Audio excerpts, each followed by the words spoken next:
Hi hello friends, welcome back to our channel. இன்னைக்கு நாம பார்க்க போறது டிராகன் பால் ஜீல episode 188 a hero is farewell. So starting சீன்லயே நம்ம செல்லை தாங்க கட்டுறாங்க.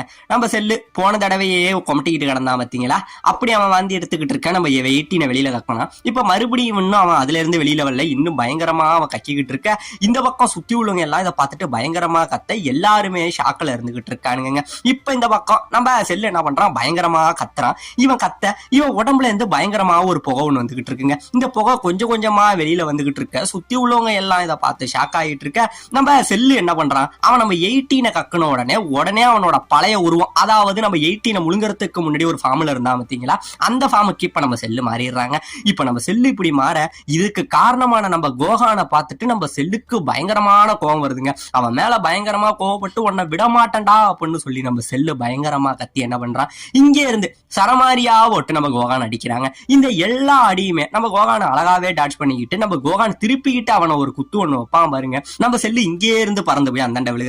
இப்படியே விழ உடனே நம்ம கோகான் அங்கே இருந்து நடந்து நம்ம செல்லுகிட்ட வரான். அப்படியே செல்லுகிட்ட வர, ஏ மிருகமே நீ என்னடா இவ்வளவு பவர்ஃபுல்லா இருக்கு, நீ இவன் பயந்துகிட்டு இங்கே இருந்து பின்னாடி போனோம், ஒரு பள்ளம் இருக்கும், அந்த பள்ளத்துல டக்குன்னு கீழே விழுந்துடுறாங்க. கீழே விழ அப்படியே அவன் கையால தொத்திக்கிட்டு இருப்பான். நம்ம கோகான் அங்கே இருந்து இவன் கிட்டக்க வந்து உன் கதை இதோட முடிஞ்சிட்டு செல் அப்படின்னு சொல்லி அவனோட மூஞ்சில ஒரு உதவ ஒண்ணு வைப்பான் பாருங்க. அவன் அப்படியே செல்லு இங்கே இருந்து கீழே விழுந்துடுறாங்க. கீழே விழ மறுபடி பள்ளத்துல இருந்து மேல பறந்து வர நம்ம கோகானை அப்படியே திருப்பிக்கிட்டு அவன் மூஞ்சில ஒரு குத்து ஒண்ணு வைப்பான் பாருங்க. நம்ம செல்லு இங்கே இருந்து பறந்து போய் விழுகிறாங்க. வில உடனே நம்ம கோகு அப்புறம் நம்ம பிக்கலோ ரெண்டு பேருமே கத்துறானுங்க, கோகான் இதுதான் சான்ஸ், இதுக்கப்புறம் அவன் கூட நீ விளையாட நேரம் அவன் கதையை சீக்கிரம் முடியும், ஒரு அடி அடிச்சுனா அவன் செத்துருவான் அப்படிங்கிற மாதிரி நம்ம கோகு கத்த. இந்த பக்கம் நம்ம கோகான் என்ன பண்றான், மறுபடியும் நம்ம செல்லுக்கிட்ட அங்கே இருந்து வந்துகிட்டு இருக்க. இப்ப நம்ம செல்லுக்கு நம்ம கோகானை பார்த்து பயங்கரமா பயம் வந்துருதுங்க. பயம் வர உன் கையால நான் தோக்க மாட்டேன்டா அப்படின்னு சொல்லி நம்ம செல்லு என்ன பண்றான், மறுபடியும் இங்க இருந்து பயங்கரமா கத்த ஆரம்பிக்கிறாங்க. கத்த இவன் உடம்புல இருந்து காட்டுத்தனமான பவர் மறுபடியும் ரிலீஸ் ஆகுது. இப்படியே ரிலீஸ் ஆகுற இந்த பவர்னால நம்ம செல்லோட உடம்பு இருக்கு பாத்தீங்களா,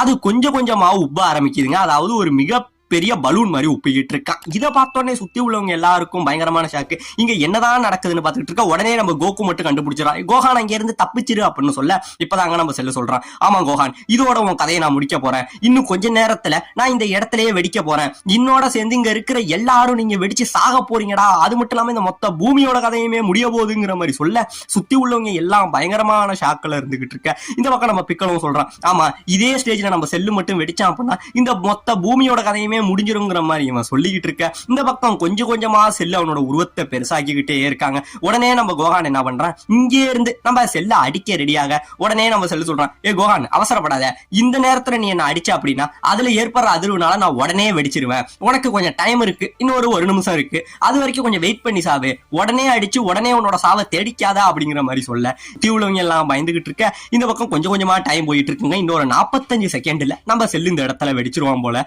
இந்த பக்கம் நம்ம கோகான் இருக்கான் பாத்தீங்களா, நம்ம கோகு ஆல்ரெடி சொல்லியிருப்பான், அப்பயே அவன் கதையை முடிச்சிரு அப்படிங்கறத சொல்லியிருப்பான். அது எல்லாத்தையுமே நம்ம கோகான் யோசிச்சு பார்த்துட்டு அப்படியே நிக்கிறான். அப்பா சொன்ன பேச்சு நான் அப்பயே கேட்டிருக்கணும், அப்பயே நான் அவன் கதையை முடிச்சிருக்கணும், இப்ப நான் அப்படி தோத்துட்டேனேன்னு சொல்லி கோகான் வந்து அப்படியே முட்டி போட்டு உட்காந்துருக்க. இதை பார்த்துட்டு இந்த பக்கம் நம்ம செல்லு பயங்கரமா சிரிக்கிறாங்க. இவன் சிரிக்க சுத்தி உள்ளவங்க எல்லாம் நம்பிக்கையே விட்டுறானுங்க. ஏன்னா இந்த மொத்த பூமியை அடைய போகுது, இதுதான் நம்மளோட கடைசி அந்த வாய்ப்பு, இதோட நம்ம தலையெழுத்து முடிஞ்சிட்டுங்கிற மாதிரி பயப்பட. இன்னொரு பக்கம் நம்ம பிக்கலோ இதோட பூமியோட கதை முடிஞ்சிட்டுன்னு எல்லாருமே அவங்களோட தோல்வியை ஒத்துக்கிறானுங்க. இந்த நிலைமையில இருந்துகிட்டு இருக்க. உடனே நம்ம கோகு அவங்க பசங்க எல்லாரையும் பார்த்து ஏ ஃப்ரெண்ட்ஸ் அப்படின்னு கூப்பிடுவாங்க. அப்படியே கூப்பிட்டு எல்லாரையும் பார்த்து ஒரு சிரிப்பு சிரிப்பாங்க. அப்படியே சிரிச்சுட்டு நம்ம பசங்களை பார்த்து நம்ம கோகு சொல்லுவான், ஃப்ரெண்ட்ஸ் இது வரைக்கும் நீங்க எனக்கு நிறைய பண்ணிருக்கீங்க, உங்களுக்கு நான் ஃப்ரெண்ட்ஸா இருந்ததுக்காக ரொம்பவே பெருமைப்படுறேன், இப்ப பூமியை காப்பாத்துறதுக்காக நான் இதை செஞ்சே ஆகணும் அப்படிங்கிற மாதிரி நம்ம கோகு சொல்லிட்டு உடனே என்ன பண்றான், இங்கே இருந்து மறைய இந்த பக்கம் கிர்லின்னு வேணாம் கோகு அப்படிங்கிற மாதிரி கத்துறாங்க. இவன் கத்த உடனே நம்ம கோகு மறைஞ்சு நம்ம செல்லுக்கு முன்னாடி நிக்கிறான். நம்ம செல்லுக்கு முன்னாடி நின்னுட்டு நம்ம கோகானை பார்த்து சொல்றான், கோகான் இது வரைக்கும் நீ நல்லாவே சண்டை போட்ட, செல்ல கிட்டத்தட்ட நீ அழிச்சிட்ட, இதுவே நீ அப்பாவுக்கு செஞ்சது போதும், இனிமே உன் அம்மாவோட பேச்சை கேளு, உன் அம்மாவோட பேச்சை கேட்காத ஒரு அப்பாவே உனக்கு இருந்துட்டேன், ஆனா நீ உன் அம்மாவை நல்லபடியா பாத்துக்க அப்படின்னு சொல்லிட்டு இந்த பக்கம் நம்ம கோகு என்ன பண்றான், அப்படியே செல்ல பிடிச்சி இந்த இடத்துல இன்ஸ்டன்ட் டிரான்ஸ்மிஷன் டெக்னிக்ல 2 பேருமே மறைய உடனே நம்ம பசங்க எல்லாம் கோகு அப்படின்னு சொல்லி பயங்கரமா கத்துறானுங்க. கத்த இந்த பக்கம் நம்ம கோகு மறைஞ்சா பாத்தீங்களா, அப்படி மறைஞ்சவன் யாரா நம்ம கிங்காயோட இடத்துக்கு கொண்டு போயிடறாங்க. நம்ம கிங்காய்க்கு பிதிரு கலங்கி விடுது. ஏன்னா கோகு உனக்கு அறிவு இல்லையாடா, போய் அவனை என் இடத்துக்கு தான் கொண்டுட்டு வரணுமா, இப்ப அந்த இடமே வெடிக்க போதேடாங்கிற மாதிரி இவர் பயந்துகிட்டு இருக்க. கிங்காய் எனக்கு வேற வழி தெரியல, எனக்கு உங்க இடம் மட்டும் தான் டக்குன்னு மைண்டுக்கு வந்ததுன்னு சொல்ல, இந்த பக்கம் நம்ம செல் என்ன பண்றான், கொஞ்சம் கொஞ்சமா அவன் உடம்பு செதறி அவன் உடம்புல இருந்து பயங்கரமான பவர் ரிலீஸ் ஆகி இந்த மொத்த பிளானட்டும் செதற ஆரம்பிக்குதுங்க. இப்படியே செதற ஆரம்பிச்சு ஒரு வழியா இந்த இடத்துல செல்லு வெடிச்சு செதற நம்ம கிங்காயோட அந்த பிளானட் இருக்கு பாத்தீங்களா, அது தூள் தூளா இருந்த இடமே தெரியாம அழிஞ்சு போக சுத்தி உள்ள எல்லாமே காத்துலயே கரைஞ்சிடறாங்க. இந்த இடமே செதறி விடுது, எல்லாம் வெடிச்சு செதற. இப்ப இந்த பக்கம் பூமியை காட்ட நம்ம கோகானு அப்புறம் ஃப்ரெண்ட்ஸ் இவனுங்க எல்லாரும் அமைதியா நம்ம கோகுவோட இழப்ப தாங்க முடியாம இருந்துகிட்டு இருக்கானுங்க. நம்ம கோகுவோட கீ எனர்ஜியும் இந்த இடத்துல குறைஞ்சிடுச்சு, அதனால கோகு செத்துட்டான் அப்படிங்கறத மட்டும் இவனுங்க எல்லாம் புரிஞ்சுக்க. இந்த பக்கம் கோகான அப்பா அப்படின்னு சொல்லி கதறி அழுவாங்க. இவன் ஒரு பக்கம் அழுக, இந்த பக்கம் நம்ம மாஸ்டர் ரோஷியை காட்ட நம்ம மாஸ்டர் ரோஷிக்குமே வந்து நம்ம கோகுவோட கீழே இந்த இடத்துல இல்லைன்னு தெரிஞ்சு போயிடுது.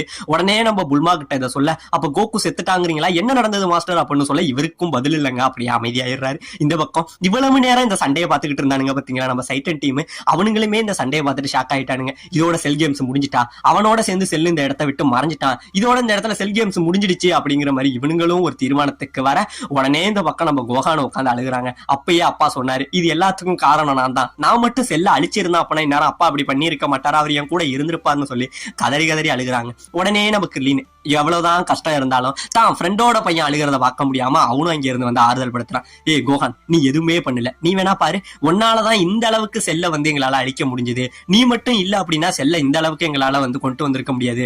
கோகுக்கு நீ ஒரு மிகப்பெரிய உதவி தான் பண்ணிருக்க, நீ பண்ணினதை கன்ஃபார்ம் கோகு பாராட்ட தான் செய்வான். கோகுக்கு நீ செய்யற மிகப்பெரிய உதவியே இந்த பூமியை காப்பாத்தி இன்னும் அவனை விட நீ இன்னும் பவர்ஃபுல் ஆகணும், அதுதானே கோகுவும் விரும்புவான்னு சொல்லி நம்ம கிர்லின் ஆறுதல் படுத்த ஒரு வழியா நம்ம கோகானும் ஆறுதல் ஆகுறாங்க. உடனே நம்ம கிர்லின் தூரத்துல கிடக்கிற நம்ம 18 பாக்குறான், இங்க இருந்து பார்த்தவன் அவளை வந்து தூக்குறாங்க. தூக்க இப்ப இந்த பக்கம் நம்ம ஸ்னேக் வேவ காட்டுறாங்க. ஸ்னேக் வேவ்ல நம்ம கோகு அப்புறம் கிங்காயி அப்புறம் நம்ம மங்கி அப்புறம் அந்த வெட்டுக்கிளி இது நாளும் இங்க இருந்து செத்து போய் பறந்து வருது.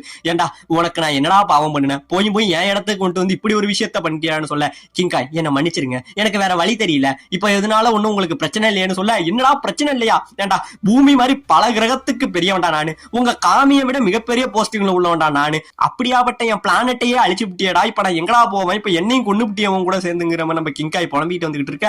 இப்ப நம்ம கோகு சொல்றாங்க, சரி கிங்காய் இப்ப நம்மளாம் இங்க இருக்கோம், இப்ப செல்லு எப்படியும் செத்துருப்பான், அவன் செத்தவன் எப்படியும் நரகத்துக்கு தானே போவான் அப்படிங்கிற மாதிரி சொல்ல, இப்பதாங்க நம்ம கிங்காய் யோசிக்கிறாரு, கோகு நம்ம ஒரு தப்பு பண்ணிட்டோம், ஏன்னா அவன் இந்நேரம் செத்து இருந்தான் அப்படின்னா நம்ம கிங் என்மா கிட்ட தான் போயிருக்கணும், அவன் போயிருந்தான் அப்படின்னா நரகத்துக்கு போயிருப்பான், ஆனா இவ்வளவு நேரம் ஆகியும் அப்படி எதுவும் நடந்த மாதிரி எனக்கு தெரியல, கோகு எனக்கு தெரிஞ்சு இன்னும் செல்லு சாகலன்னு நினைக்கிறான் அப்படிங்கிற நம்ம கிங்காய் சொல்ல, இந்த பக்கம் நம்ம கோகுக்கு பயங்கரமான ஷாக்குங்க. இப்ப இந்த பக்கம் நம்ம பூமியை காட்ட நம்ம கிர்லின் இருக்கான் பாத்தீங்களா, அவன் அப்படியே நம்ம ஆண்ட்ராய்டு 18 தூக்கிட்டு வரான். நம்ம வெஜிடா பயங்கரமா திட்டம், உனக்கு என்ன பைத்தியம் முடிச்சிருச்சா, அவன் நம்மள கொல்ல நினைச்சவா, அவளை போய் மறுபடியும் நீ தூக்கிட்டு வரியா, அவ கதையை இங்கே முடிச்சாவணும்னு சொல்ல, வெஜிடா நீ நினைக்கிற மாதிரி ஆண்ட்ராய்டு 18 கெட்டவல்ல, அவளும் நல்லவதான் அப்படிங்கிற மாதிரி இவன் சொல்லிக்கிட்டு வர, மறுபடியும் இந்த இடத்துல ஏதோ ஒரு கீ எனர்ஜி வருதுங்க. சுத்தி உள்ள இடம்லாம் பயங்கரமா வந்து காத்தடிக்குது, பயங்கரமான பவர் ரிலீஸ் ஆயிட்டு இருக்கு. இங்க என்ன நடக்குதுங்கிறதே அவனுக்கும் தெரியல, எல்லாரும் பயத்துல அப்படியே நின்றுகிட்டு இருக்க, சுத்தியும் முத்தியும் காட்டுத்தனமா பவர் ரிலீஸ் ஆகிட்டு இருக்குங்க. இப்படியே பவர் ரிலீஸ் ஆகிட்டு இருக்க, அப்ப தூரத்துல இருந்து ஏதோ ஒரு லேசர் பீம் இருக்கு பாத்தீங்களா, அது மட்டும் அங்கே இருந்து வந்து நம்ம ட்ரங்க்ஸ் இருக்கான் பாத்தீங்களா, அவனோட நெஞ்ச தொலைக்க இந்த இடத்துல நம்ம ட்ரங்க்ஸ் அடிபட்டு கீழே விழுகிறாங்க. இவன் இந்த இடத்துல விழுக உடனே இங்க என்ன நடந்ததுன்னு இவனுங்க எல்லாம் யோசிச்சு ஷாக் ஆகுறதுக்குள்ள ஒரு புகைமூட்டம் விலக, அந்த புகையில இருந்து நம்ம செல்லு சிரிச்சுக்கிட்டே வந்து இந்த இடத்துல நிப்பான் பாருங்க. இவன் ஒரு பக்கம் நிக்க, இவன் எப்படா மறுபடி உயிரோட வந்தான்னு தெரியாம இவனுங்களா பிதிர்களங்கி நிக்க, இதோட இந்த இடத்துல இந்த எபிசோட முடிக்கவும் செய்யறாங்க.